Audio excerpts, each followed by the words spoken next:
TV this is Kavya. Today news updates ఇప్పుడు చూద్దాం. Chintur agency మీదుగా అక్రమంగా తరలిస్తున్న తాబేళ్లను అటవీ శాఖ అధికారులు పట్టుకున్నారు. అల్లూరు జిల్లా చింతూరు మండలం తులసిపాక అటవీ చెక్ పోస్ట్ వద్ద అక్రమంగా తరలిస్తున్న తాబేళ్లను అధికారులు స్వాధీనం చేసుకున్నారు.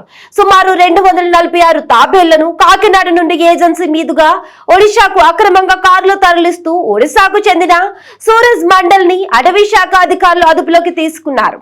తులసిపాక అటవీ శాఖ తనిఖీ కేంద్రం వద్ద వాహనాల తనిఖీ నిర్వహిస్తుండగా తాబేలు అక్రమ రవాణా చేస్తున్న వారిని అటవీ శాఖ అధికారులు పట్టుకున్నారు. పట్టుబడ్డ వాహనంలో 246, వాటిలో 230 తాబేలు సజీవంగా ఉన్నాయి. 16 తాబేలు మృతి చెంది ఉన్నాయని, పట్టుబడ్డ తాబేళ్లను శబరి నదిలో వదిలిపెడతామని, తాబేలు అక్రమ రవాణా చేస్తున్న ఒడిశాకు చెందిన వ్యక్తిని అదుపులోకి తీసుకున్నామని, ఆయనపై కేసు నమోదు చేసి కోర్టుకు తరలిస్తామని లక్కవరం ఫారెస్ట్ రేంజ్ అధికారిని నానాజీ తెలిపారు.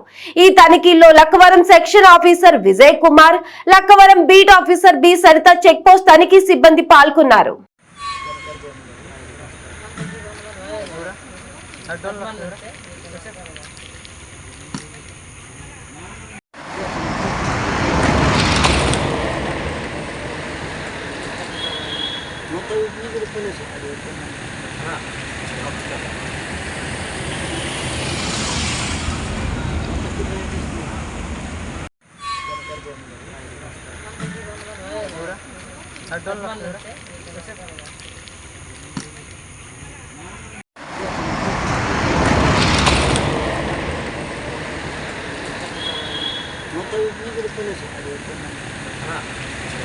Não